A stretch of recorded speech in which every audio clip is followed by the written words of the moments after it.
আসসালামু আলাইকুম। প্রিয় ষষ্ঠ কোনো বিজ্ঞপ্তিতে আবেদনকারী ভাই বোনেরা সবাইকে আমার শুভেচ্ছা।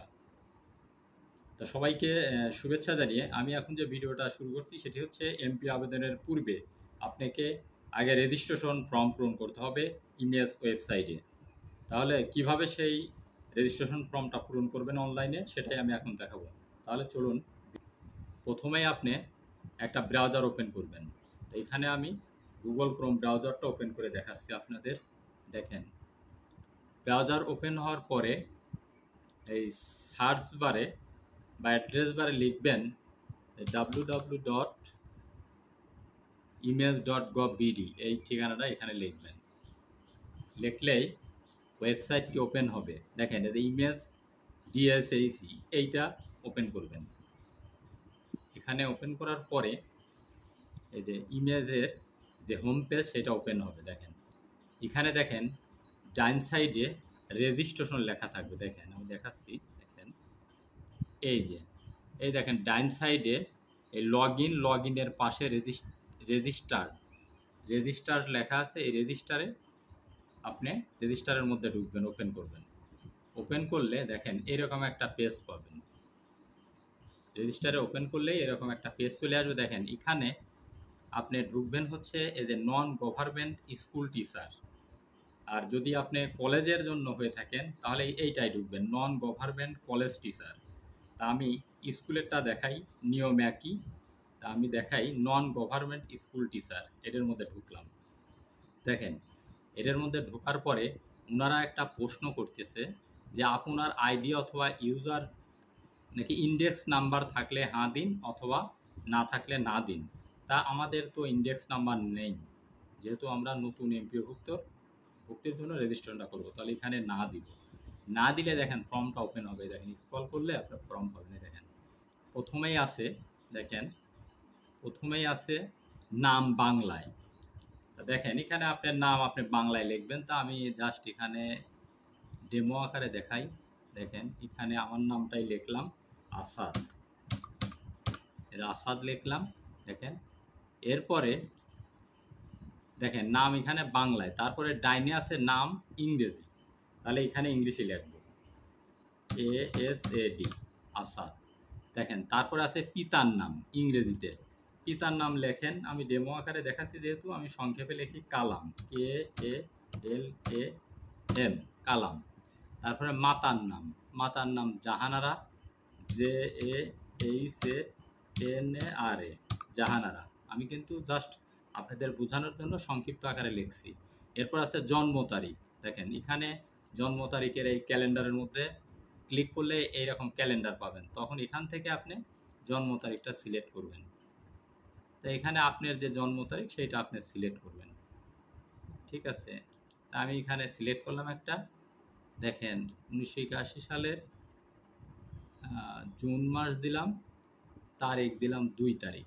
এই যে 2 তারিখ। আচ্ছা, এরপরে দেখেন ডাইন পাশে আছে পুরুষ অথবা মহিলা, এটা সিলেক্ট করে দিতে হবে। পুরুষ, তাহলে পুরুষ সিলেক্ট করলাম। যদি আপনারা মহিলা হয়ে থাকেন মহিলার জন্য সিলেক্ট করবেন। এরপরে ধর্ম, যার ধর্মটা এখান থেকে সিলেক্ট করবেন। আমি ইসলাম সিলেক্ট করলাম। তারপরে এই যে জাতীয় পরিচয়পত্র নম্বর দিবেন।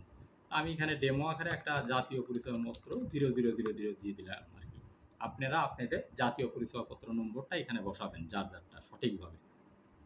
এরপরে নিজ জেলা, এখানে আপনার জেলাটা সিলেক্ট করে দেবেন। তা আমাদের রাজবাড়ী জেলা, তা আমি রাজবাড়ী সিলেক্ট করে দেখাই। আপনি আপনারটা সিলেক্ট করে দেখাবেন। এই যে রাজবাড়ী। এখানে সহজে আনার বুদ্ধি হচ্ছে নিজ জেলা। এখানে আপনার জেলার প্রথম 2-3টা অক্ষর লিখবেন ইংরেজিতে, দেখবেন আপনার জেলা সহজেই চলে আসবে। তারপরে দেখেন আছে ডাইন পাশে মোবাইল নম্বর, এখানে আপনার মোবাইল নম্বরটা লিখবেন। আমি জাস্ট 00 লিখে দেখালাম ডেমো আকারে। মোবাইল নম্বর দিলাম। তারপরে দেখেন আছে ব্যক্তিগত ইমেল, তো এখানে আপনার ইমেল নম্বরটা দিবেন, ইমেল অ্যাড্রেসটা দিবেন। আমারটা এখানে আমি দিয়ে দেখাচ্ছি,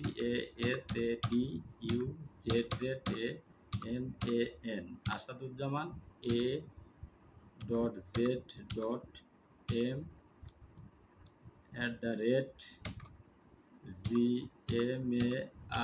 A.Z.M@gmail.com। আমারটা আমি লিখে দেখালাম জাস্ট এখানে asaduজ্জামান@gmail.com। তারপর দেখেন এখানে আছে পরের স্টেপে আছে দেখেন কর্মস্থলের তথ্য। এখন আপনি যেই জায়গায় বা যে প্রতিষ্ঠানে আপনি সুপারিশ পেয়েছেন সেই প্রতিষ্ঠানের তথ্যগুলো এখানে দিতে হবে। দেখেন পদের ধরন, এখন আপনি কোন পদে সুপারিশ প্রাপ্ত হয়েছেন এটা দেবেন সাধারণ, সাধারণ দিবেন সবাই। তারপরে দেখেন আছে নিয়োগের, তারপরে দেখেন বর্তমান পদবি আছে ডাইন পাশে। বর্তমান পদবি আপনি দিবেন হচ্ছে অ্যাসিস্ট্যান্ট টিচার। যদি কেউ শরীরচর্চা অথবা ট্রেড ইনস্ট্রাক্টর হন তাহলে আপনারা সেটা সিলেক্ট করবেন। এখানে 3টা অপশন আসবে, অ্যাসিস্ট্যান্ট টিচার, আর হচ্ছে অ্যাসিস্ট্যান্ট টিচার, শরীরচর্চা, আর হচ্ছে ট্রেড ইনস্ট্রাক্টর। যার যেটা প্রযোজ্য তার সে সেটা সিলেক্ট করুন। আমি এখানে অ্যাসিস্ট্যান্ট টিচার সিলেক্ট করে দেখালাম। তারপরে দেখেন আছে বাম পাশে দেখেন নিয়োগের সময় প্রাপ্ত পদবি। তা নিয়োগের সময় পদবি ওই অ্যাসিস্ট্যান্ট টিচার, অ্যাসিস্ট্যান্ট টিচার সহকারী শিক্ষক। এরপর আছে বিষয়, এখন কোন বিষয়ের আমি সুপারিশ প্রাপ্ত হয়েছি সেটা এখানে সিলেক্ট করবেন। তা মনে করেন যে আমি বাংলায় হয়েছি, তাহলে এখানে আপনি যদি BANGLA সাবজেক্টের নাম লেখেন, দেখেন আপনারটা কিন্তু সহজেই চলে আসবে। এই যে বাংলা নিচে দেখেন প্রথমে আছে বাংলাদেশ বিশ্ব পরিচয়, তার নিচে আছে দেখেন বাংলা। তাহলে আমি বাংলাটা সিলেক্ট করলাম। আপনি আপনারটা সিলেক্ট করবেন এখানে। এরপর আছে দেখেন প্রতিষ্ঠান, এটা খুবই গুরুত্বপূর্ণ। আপনি যে প্রতিষ্ঠানে সিলেক্ট হবেন সেই প্রতিষ্ঠানটা এখান থেকে সিলেক্ট করে দিতে হবে। ওই প্রতিষ্ঠানের ঘরে সিলেক্ট করলেই দেখেন এরকম একটা অপশন চলে আসবে, অনেক স্কুলের নাম চলে আসবে। তাই এখানে আপনার প্রতিষ্ঠানটা আপনি খুঁজে বের করবেন কীভাবে, দেখেন এই যে প্রতিষ্ঠানের ধরন, এখানে আপনি প্রতিষ্ঠানের ধরন দিবেন। যদি স্কুল হয় স্কুল, কলেজ হলে কলেজ, স্কুল অ্যান্ড কলেজ হলে স্কুল অ্যান্ড কলেজ। তাহলে আমি স্কুলেরটাই দেখাই। এরপর আছে দেখেন ব্যবস্থাপনা, ব্যবস্থাপনায় আপনি এটা নন গভর্নমেন্ট হবে, এই যে নন গভর্নমেন্ট সবারই, বেসরকারি। এরপরে অঞ্চল, এখন আপনি কোন অঞ্চলের, আমি ঢাকা অঞ্চল, আমি ঢাকা অঞ্চলেরটা সিলেক্ট করলাম। আপনি কুমিল্লা বা ময়মনসিংহ হলে আপনি সেটা সিলেক্ট করবেন। তা আমি ঢাকা অঞ্চল সিলেক্ট করলাম। দেখেন তারপর জেলা, এখন আমি যেহেতু রাজবাড়ী জেলা তাহলে এখান থেকে ড্রপডাউন থেকে আমি রাজবাড়ী জেলাটা সিলেক্ট করবো। দেখেন এই যে রাজবাড়ীটা সিলেক্ট করলাম। এরপরে উপজেলা, উপজেলা হচ্ছে কালুখালী, এই যে কালুখালী সিলেক্ট করলাম। এখন কালুখালীতে মনে করেন যে আমি আমার নিজের স্কুলটাই দেখাই। মনে করেন যে একজন আমাদের স্কুলে সুপারিশ পেয়েছে, মৌকুড়ি উচ্চ বিদ্যালয়ে সুপারিশ পেয়েছে কালুখালী উপজেলায়। তাহলে এখান থেকে দেখেন মৌকুড়ি উচ্চ বিদ্যালয় আপনাকে খুঁজতে হবে।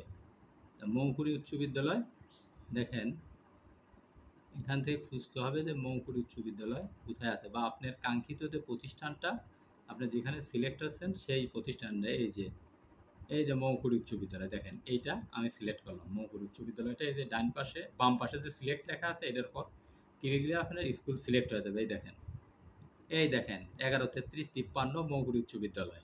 দেখেন এই যে ইন নাম্বার সহ স্কুলের নাম চলে আসবে এখানে দেখেন। আচ্ছা, এখন প্রতিষ্ঠান সিলেক্ট করার পরে আপনি চলে আসবেন হচ্ছে এই যে এইটায় বাম পাশে দেখেন নিয়োগের ধরন। এই নিয়োগের ধরনে আপনি ক্লিক করলে পাবেন এই কয়েকটা অপশন পাবেন। তার মধ্যে নিয়োগের ধরন এখানে আপনি দেবেন সরাসরি, যেহেতু এনটিআরসি এটা সরাসরি নিয়োগ হচ্ছে তাহলে এটা সরাসরি দিবেন। সরাসরি দেওয়ার পরে দেখেন এরপরে আছে নিয়োগ সুপারিশকারী, এটাই ক্লিক দিলে আসবে দেখেন কয়েকটা অপশন।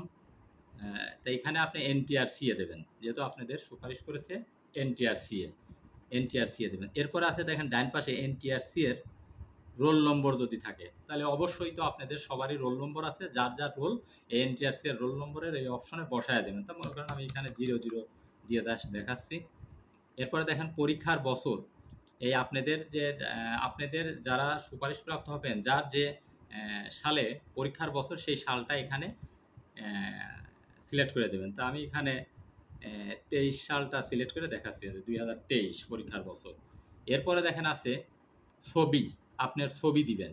তো এখানে ফাইল নির্বাচন করুন বলছে, এখানে ক্লিক দিলে আপনার ফাইল চাবে যে কোন ফাইলে আপনার ছবিটা আছে। দেখেন এখানে এই যে ডেস্কটপের মধ্যে আমার এই ছবিটা আছে, এখানে এই যে আমার ছবিটা আমি সিলেক্ট করলাম।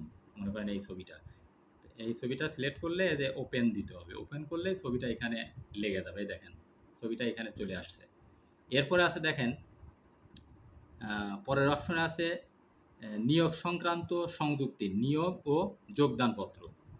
তা নিয়োগ আর যোগদানপত্র এই দুইটা ফাইলই এখানে একটা ফাইল বানায় এখানে আপলোড করতে হবে। নিয়োগপত্র এবং যোগদানপত্র দুইটা ফাইলকে একটা ফাইল বানাইতে হবে। একটা ফাইল বানায় নিয়োগপত্র এবং যোগদানপত্র ওই ফাইলটা এখানে আপলোড দিতে হবে। মনে করেন যে এখানে ফাইল নির্বাচন করুন, আমি ক্লিক করলাম। আপনি ক্লিক করলে ওরা ফাইলে নিয়ে যাবে, আপনার ওই মানে কোথায় রাখছেন আপনি সেই জায়গায় নিয়ে যাবে, সেই জায়গাটা আপনাকে দেখাই দিতে হবে। তো মনে করেন যে আমি এখানে এই যে ভূমি উন্নয়ন কর, মনে করেন এই ভূমি উন্নয়ন করের মধ্যে আমার মনে করেন এই ফাইলটাই আমার যোগদানপত্র এবং নিয়োগপত্র আছে মনে করেন এই ফাইলটার মধ্যে। তো এই ফাইলটা আমি সিলেক্ট করলাম, সিলেক্ট করার পর ওপেন করলাম। দেখেন এই ফাইলটা আমার নিয়োগপত্র এবং যোগদানপত্রের ফাইলটা আমার এখানে অ্যাটাচড হয়ে যাবে। ঠিক আছে, এখন অ্যাটাচড হয়ে গেলে, অ্যাটাচড হওয়ার পরে দেখেন নিচে আছে, দেখেন এই দেখেন নিচে আছে সাবমিট, এই দেখেন সাবমিট। এখন যদি আমি সাবমিট দিয়ে দিই, এখন যদি এই ফাইলটা আমি সাবমিট দিই, এই ফাইলটা সাবমিট দেওয়ার সঙ্গে সঙ্গে এইটা চলে যাবে মৌকুড়ি উচ্চ বিদ্যালয়ের আইডিতে। মৌকুড়ি উচ্চ বিদ্যালয়ের প্রধান শিক্ষক তখন কি করবেন, তখন তাদের যে এমপিও করার যে আইডি পাসওয়ার্ড আছে সেটা ব্যবহার করে উনি ইমেজ সেলে ঢুকবেন। ইমেজ সেলে ইমেজ ওয়েবসাইটে ঢুকবেন, ঢুকার পরে এমপিওর মধ্যে ঢুকবেন। এমপিওর মধ্যে ঢুকলে পাবেন HRM নামে একটা অপশন, সেই অপশনের মধ্যে গেলে আপনার এই ফাইলটা পাওয়া যাবে যে হ্যাঁ আপনি এখানে এই আবেদন করছেন আর কি রেজিস্ট্রেশনের জন্য, এই স্কুলে এই প্রতিষ্ঠানে আপনি মানে আপনার ফাইলটা পাঠাইছেন। এখন ওই প্রধান শিক্ষক আপনার ফাইলটা অ্যাপ্রুভ করবে। ফাইলটা অ্যাপ্রুভ করলেই আপনি তখন ওখানে তখন আপনি এমপিও নিউ আবেদনে গেলে আপনার ফাইল পাওয়া যাবে। নিউ আবেদনে এমপিও অপশনে যা নিউ আবেদনে গেলে তখন আপনার নাম চলে আসবে।